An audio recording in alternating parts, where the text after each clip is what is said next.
सभी को जय सिया राम। रामचरितमानस के अयोध्या कांड में दोहा संख्या 324। मात्र दो दोहे बचे हैं अयोध्या कांड के संपूर्ण होने में।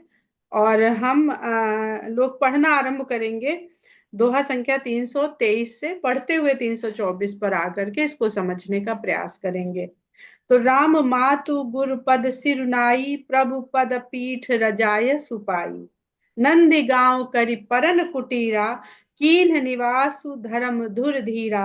जटा जूट सिर मुनिपट धारी, महि खनि कुस साथरी संवारी। असन बसन बासन व्रत नेमा, करत कठिन ऋषि धर्म सप्रेमा।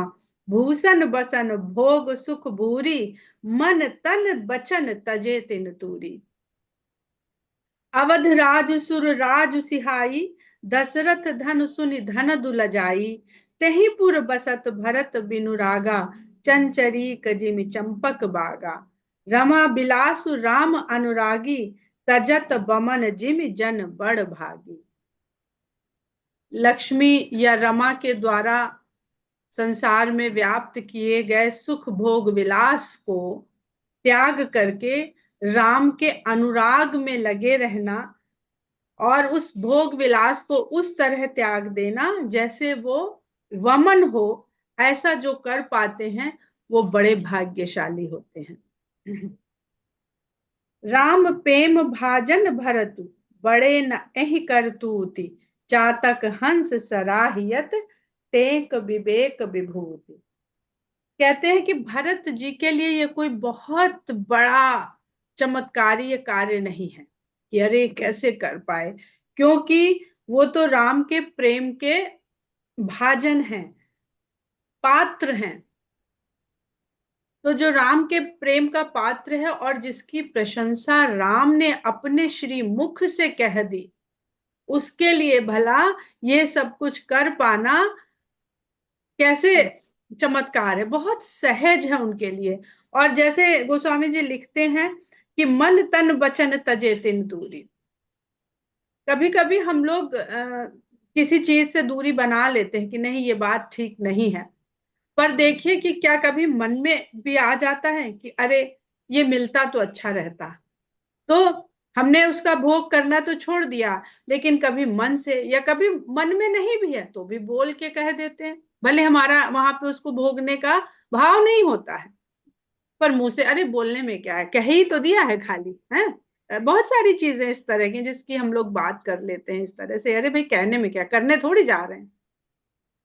तो मन वचन और तन से तजने का जो भाव है, वही सबसे मतलब वास्तविक भाव है कि हमको ना तो मन में आता है, ना बोलने में आता है, और ना हम उसको वास्तव में भोगने के इच्छुक रहते हैं। और दोहे की जो दूसरी पंक्ति है, गोस्वामी जी लिखते हैं, चातक हंस सराहियत। जिस तरह चातक पक्षी और हंस की सराहना होती है, टेक विवेक विभूति। जो अपने विवेक और टेक यानी आन की टेक, बड़ी टेक हो गई है। चातक क्या है, उसको टेक है कि हम नहीं पिएंगे। क्या पृथ्वी पे जल की कमी है, लेकिन वो कहता है हम नहीं पिएंगे, अपनी टेक में रहता है कि पिएंगे तो स्वाति नक्षत्र की जब बूंद गिरेगी और सीधे मेरे चोंच में गिरेगी तभी पिएंगे, ये उसकी टेक है।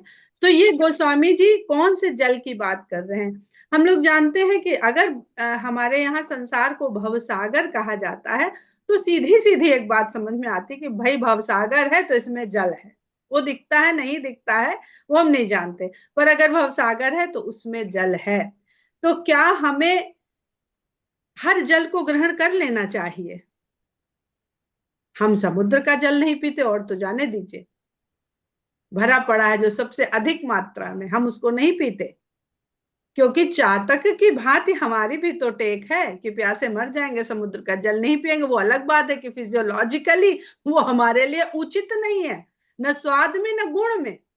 तो फिर इस संसार में जो विषय कामनाएं हैं वो भी तो वही है, ना हमारे लिए उचित है ना हमारे लिए हितकर है, तो हम उनको क्यों पीते रहते हैं, उनको क्यों ग्रहण करते रहते हैं।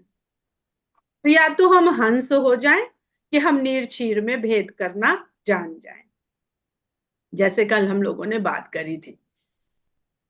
और या फिर हम चातक की तरह टेकी हो जाएं कि पिएंगे तो वही पिएंगे, नहीं तो नहीं पिएंगे। तो वही क्या है, वो राम के प्रेम के रस की बूंद है, वो मिलेगी तो लेंगे, नहीं तो नहीं लेंगे। तो फिर भगवान देंगे ही देंगे।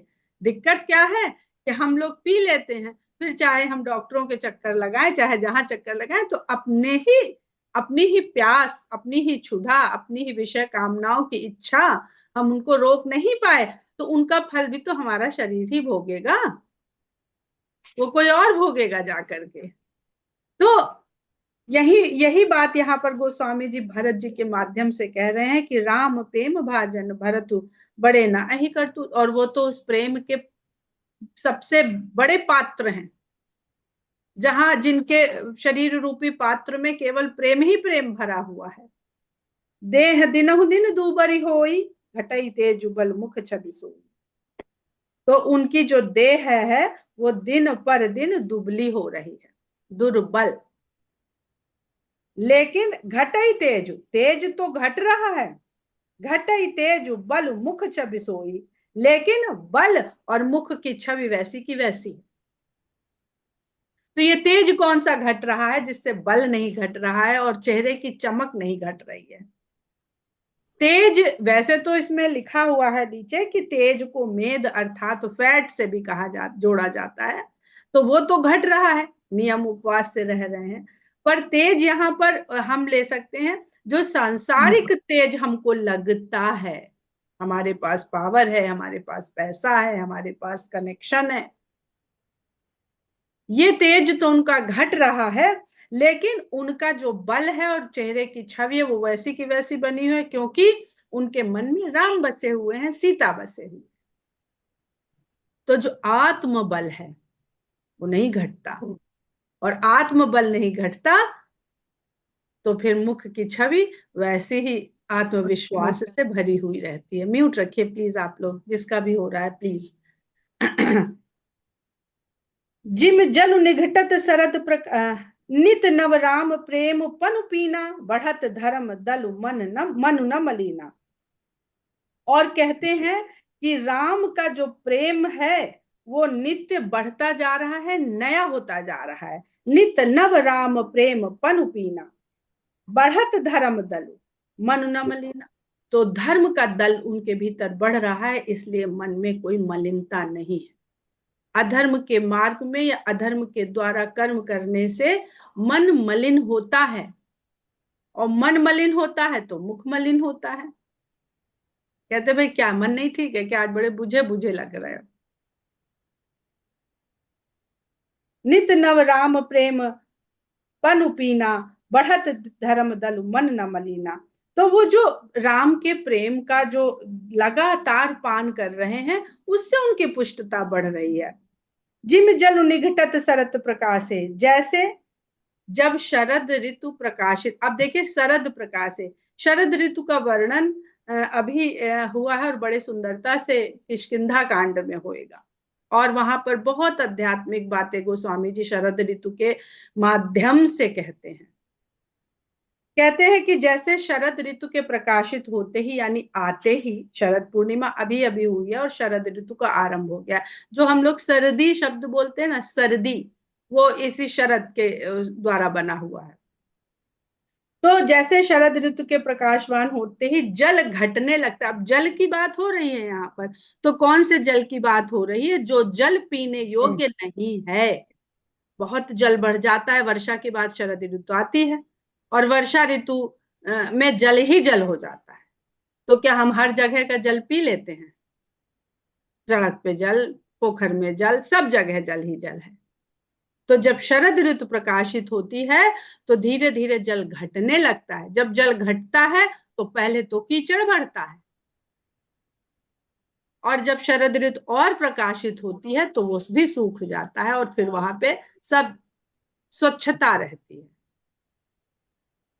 तो जिम जल निगटत शरद प्रकाशे, बिलसत बेतस बनज विकासे। और क्या उस समय कौन कौन से जो वनस्पतियां हैं वो विकसित होती हैं? बेत शोभा पाते हैं और कमल विकसित होते हैं। कमल को बहुत भरा पानी नहीं चाहिए, थोड़ा कीचड़ वाला चाहिए।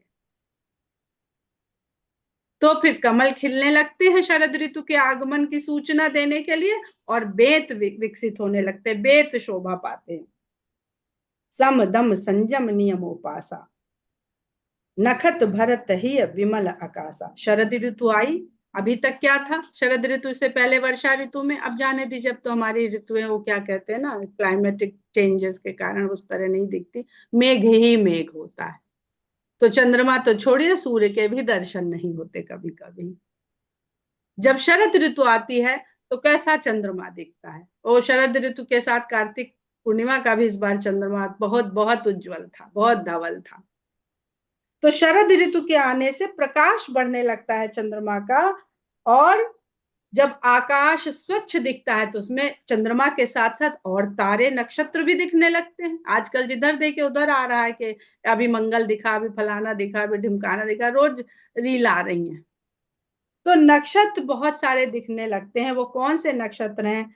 शम दम संयम नियम उपवास रूपी नक्षत्र भरत जी के इस आकाश में प्रकट होने लगे, दिखने लगे। भरत ही विमल आकाशा, भरत के हृदय रूपी निर्मल आकाश में ये नक्षत्र भी उदय हो गए। कैसे उदय हो गए? कि संसार देख रहा है कि देखो कैसे भरत अपना जीवन आचरण, जीवन शैली किस तरह चला रहे हैं। तो सब कुछ है, ध्यान दीजिएगा, ये सब कुछ रहता है, लेकिन या तो ये दिन में दिखता है और ना तो ये वर्षा की रात में दिखता है। दिन में जब सूर्य रहता है, जब भगवान होते हैं, तो कोई चंद्रमा, कोई नक्षत्र, किसी दूसरे का आचरण दिखता ही नहीं है, है उसका। और जब मेघ आ जाते हैं, बादल हो जाते हैं, तो भी न चंद्रमा दिखता है, न तारे दिखते हैं, कुछ नहीं दिखता है। तो यह सब प्रकट होने के लिए जब सूर्य नहीं है, भगवान चित्रकूट चले गए अयोध्या को छोड़ करके, और वह अयोध्या जो उसने सोचा था कि अरे अब तो ऐसी रात आ गई जो कभी जाएगी ही नहीं। जैसे जब भगवान का प्राकट्य हुआ था तो रवि समेत रवि था, रथ समेत रवि था, निशा कवन विधि हुई, कि रथ के समेत तो सूर्य थक गया, स्थिर हो गया, चलना भूल गया, तो अब निशा कैसे होएगी? तो निशा ही नहीं हुई कभी, 1 महीने तक।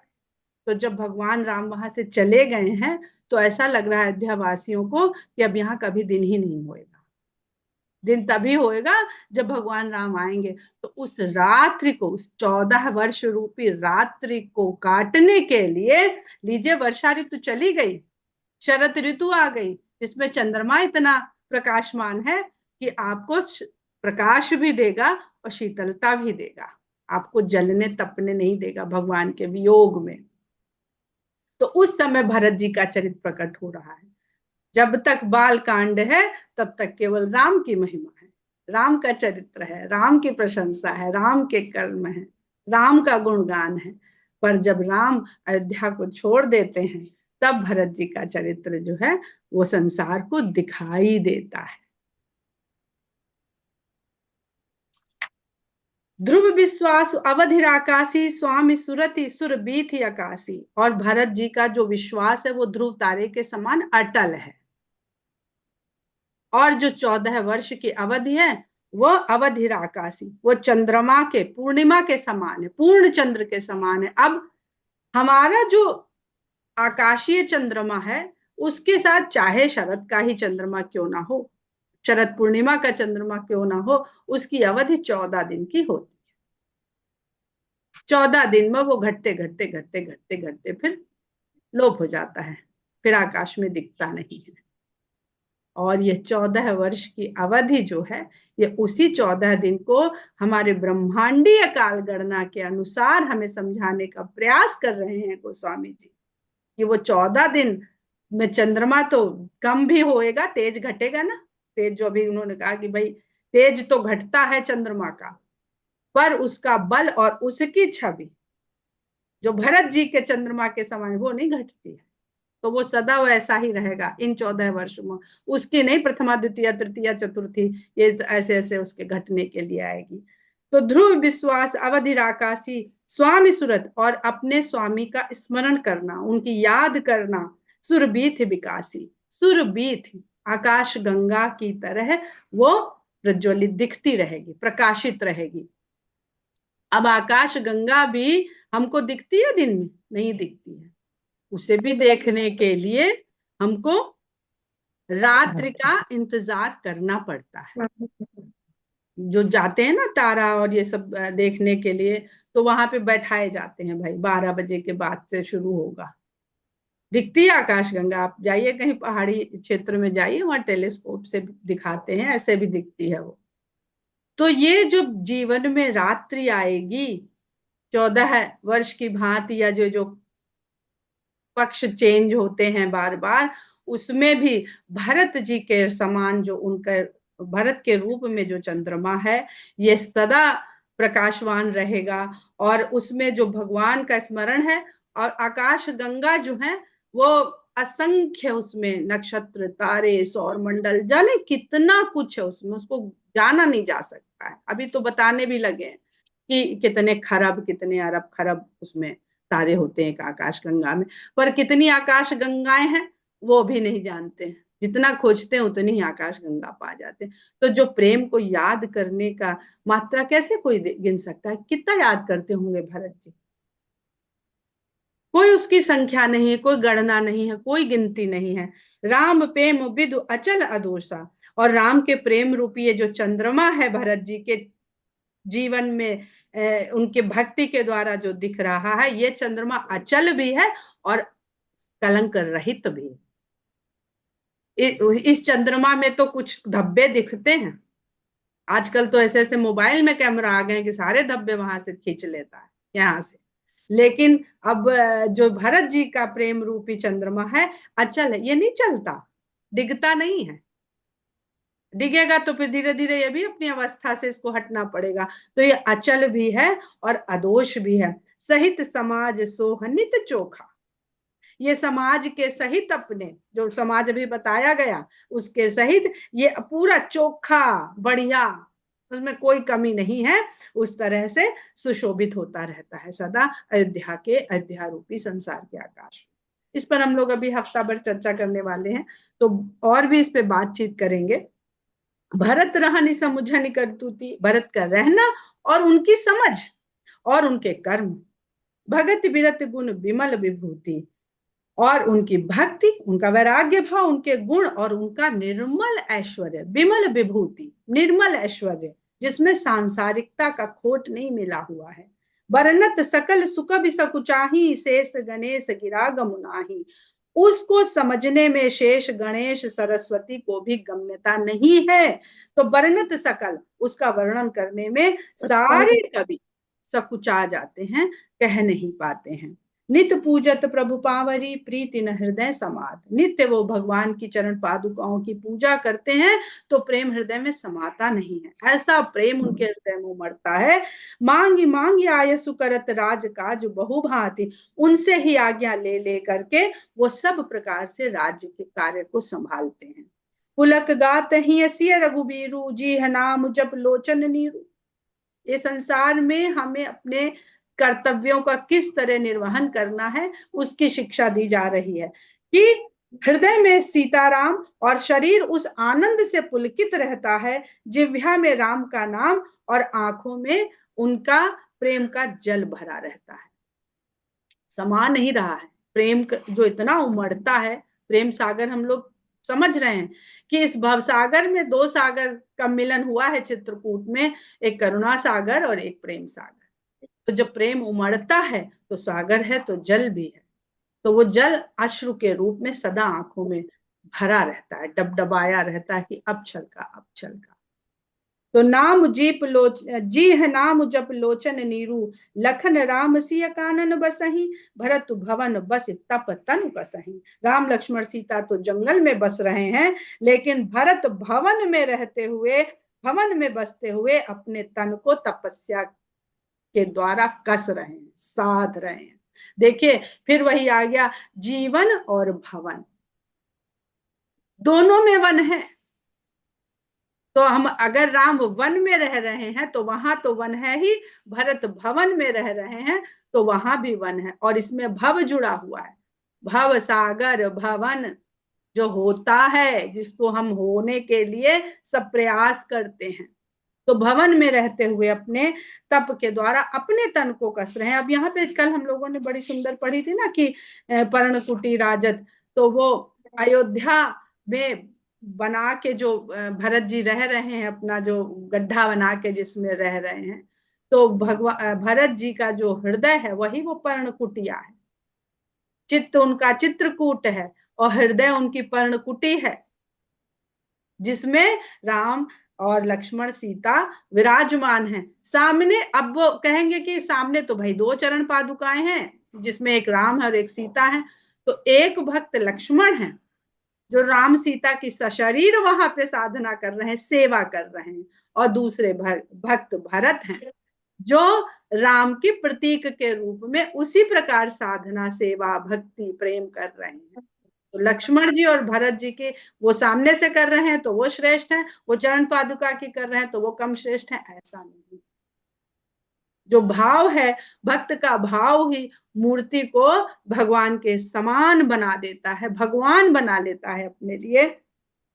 दो दिश समुझ कहत सब लोग, दोनों दिशाओं की बात समझ के, वन और भवन। दो दिश समुझ कहत सब लोग, सब विधि भरत सराहन जोगु। कि अरे वहां का भी हाल देखा और यहाँ का भी हाल देखा तो सब कहते हैं भरत जी तो सब प्रकार से सराहना करने के योग्य हैं। उनको तो वन है, कुछ उपलब्ध नहीं है, और इनको तो सब उपलब्ध है। तब भी ये तपस्वी की भांति, साधु की भांति, ऋषि की भांति, मुनि की भांति अपना जीवन जी रहे हैं। तो तपस्या करने के लिए कहीं जाने की जरूरत नहीं है। ये भरत जी का चरित्र हमें सिखाता है।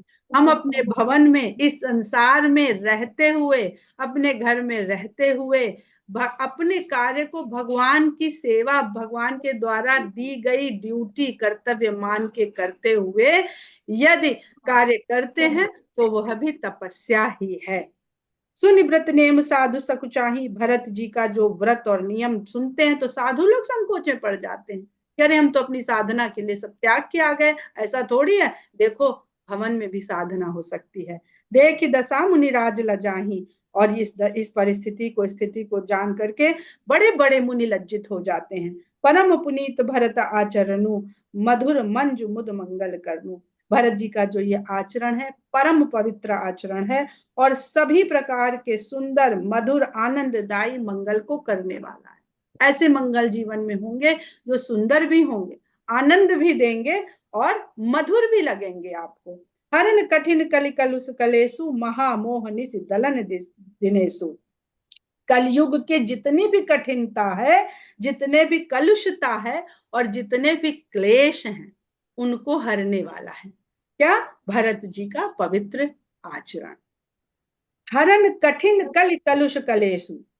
कलयुग की कठिनता को, कलुषता यानी मल को, कलुषता गंदगी को, अपवित्रता को और क्लेश को, दुख, संकट, संताप, इनको हरने वाला है। और महामोह रूपी जो रात्रि है उसका दलन करने के लिए सूर्य के समान है। तो ये सूर्य की बात क्यों नहीं हो रही है? क्योंकि सूर्य यहाँ पर भरत जी का आचरण है।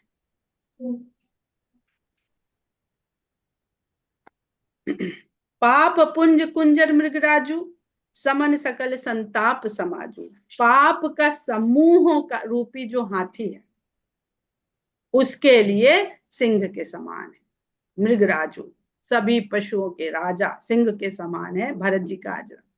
हाथी पापों का समूह है और पाप का समूह झुंड में चलता है, अकेला नहीं चलता। और सिंह हमेशा अकेला चलता, शिकार के लिए अकेला निकलता। जिन लोगों को वाइल्ड लाइफ में इंटरेस्ट होगा वो जानते होंगे, हाथी हमेशा समूह में चलता है। अपना अहंकार, लोभ, स्वार्थ, शक्ति, बल सब साथ में लेके अपने साथ में चलता है। समन सकल संताप समाजू। सभी प्रकार के जितने भी संताप हैं संसार के, उनका शमन करने वाला है। जन रंजन भंजन भवभारू। जन जो भगवान के जन हैं उनके मन को आनंदित करने वाला, रंजन सदा आनंद खुश करने वाला, और भंजन भव भारू, इस संसार के भार का भंजन करने वाला है। राम स्नेह सुधाकर सारू। राम का जो प्रेम है भरत जी के हृदय में, वही इस चंद्रमा का अमृत रूपी सार तत्व है। बहुत सुंदर चौपाइयां गोस्वामी जी ने लिखी हैं भरत जी के प्रेम को, कैसे उन्होंने पूरे ब्रह्मांड के चित्र के द्वारा कहने का प्रयास, उन्होंने तो कह दिया है, हम लोग उसको धीरे धीरे समझ पाए तो बड़ा भाग्य होगा, बड़ी कृपा होगी भगवान की भी और गोस्वामी जी की भी। सिय राम प्रेम पीयूष पूरन होत, जन्म न भरत को मुनि मन अगम जम, नियम समदम विषय व्रत आचरत को, दुख दाह दारिद दंभ दूषण, सुज समिस अपहरत को, कलिकाल तुलसी से सठनी, हठि राम सन्मुख करत को। तुलसीदास जी कहते हैं, राजरानी जी से बात हो रही थी पुष्पिका के लिए, तो उन्होंने बड़ी सुंदर बात बताई। उन्होंने कहा कि अयोध्या कांड में कहीं भी वक्ता के रूप में शंकर भगवान नहीं आए। बाल कांड में देखिए तो शिव पार्वती संवाद ही है, और उत्तरकांड में काकभूषुंडी गरुण संवाद है, बालकांड में याज्ञवल्क और भरद्वाज संवाद है, और तुलसी जी भी हैं। लेकिन ये हमने कभी नोटिस ही नहीं किया था कि पूरे अयोध्या कांड में कहीं शंकर पार्वती संवाद नहीं, केवल और केवल तुलसीदास जी ही कहीं कहीं आ जाते हैं, क्योंकि ऐसा लगता है कि इस कांड में तुलसीदास जी इस प्रेम सागर में इस तरह डूबे हुए हैं, इस तरह डूबे हुए हैं कि भक्त का जो रस है वो सराबोर है, और जहां कहीं वो प्रकट होते, वो चाहते हैं कि शंकर भगवान तो भक्त हैं, याज्ञवल्क्य जी ज्ञानी हैं, तो हम जो है ये भक्ति जो प्रेम है भरत जी की, इसको अधिक से अधिक अवगाहन कर लें, इसमें अपने आप को रंग लें, डुबो लें, जो भी उनकी इच्छा है वही जाने। तो सिय राम प्रेम पीयूष पूरन हो, तो जन्म न भरत को, अगर भरत जी का जन्म नहीं होता तो श्री सीताराम जी के प्रेम रूपी अमृत से भरे हुए, जो भरे हुए हैं भरत जी, पूरे अंदर कुछ है ही नहीं, केवल राम सीता का प्रेम भरा हुआ है।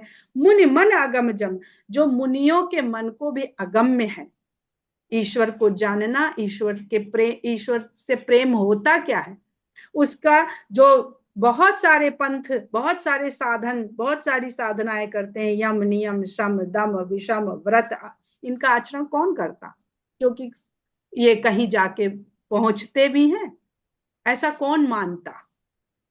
दुख दाह दारिद दंभ दूषण, सुजस मिस अपहरत को, और इस संसार के दुख, ईर्ष्या, दरिद्रता, घमंड, दोष, सुंदर यश के बहाने इनका अपहरण कौन करता। देखिए अपहरण, इस पंक्ति को बहुत ध्यान से पढ़िएगा कि जैसा व्यक्ति होता है वो अपहरण करता है उस तरह के भाव। इसको हम लोग जब सीता माता के अपहरण को पढ़ेंगे तब याद रहा तो इसको वहां से जोड़ के समझने का प्रयास करेंगे। दुख दाह दारिद दंभ दूषण, ये रावण ने जो अपहरण किया है वो इन सब के वशीभूत होकर के किया है। और भरत जी का जो चरित्र है वो सुंदर यश, जो गाथा इतनी देर से हम लोग भरत जी का ही यश गान सुन रहे हैं तब से, तो ये कौन हरता इस संसार से, कलिकाल तुलसी से सठिन। और तुलसीदास जी कहते हैं कि कल युग में मेरा जन्म हुआ है, इतना कठिन ये युग है, कलिकाल जैसे युग में मेरे जैसे मूर्ख को, सठनी, मेरे जैसे मूर्ख को कलिकाल तुलसी से सठनी, तुलसीदास जैसे मूर्ख के हठ राम सन्मुख करत को, हठ पूर्वक राम के सन्मुख कौन करता, ढकेल दिया गया जिद से कि जाओ देखो ये भरत जी के चरित्र के द्वारा। इस पर हम लोग कल चर्चा करेंगे कि हठी और ढीठ होना, इसका तात्पर्य क्या है यहाँ पर। भरत चरित करिनेम तुलसी, जो सादर सुनहि सिय राम पद प्रेम, अवश्य होई भव रस बिरते। तुलसीदास जी कहते हैं कि भरत जी के इस चरित्र को जो नियम के और आदर के साथ सुनते हैं उनको निश्चय ही सीता राम के चरण में प्रेम होता है, अवश्य अवश्य होता है। होई भव रस बिरति, और सांसारिक विषय रसों से उनको विरक्ति हो जाती है। जय सिया राम और जय भरत जी।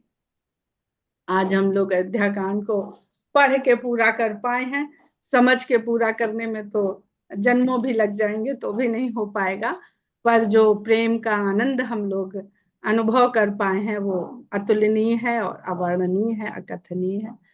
आप लोग बातचीत कर सकते हैं। हमारे पास 1 2 3 मिनट का समय है। कल राजरानी जी अगर आ जाएंगी तो इसकी पुष्पिका के द्वारा इसकी फलश्रुति भी बताएंगी और थोड़ा हम लोग चर्चा करेंगे। आजकल कुछ कनेक्शन में प्रॉब्लम हुई है।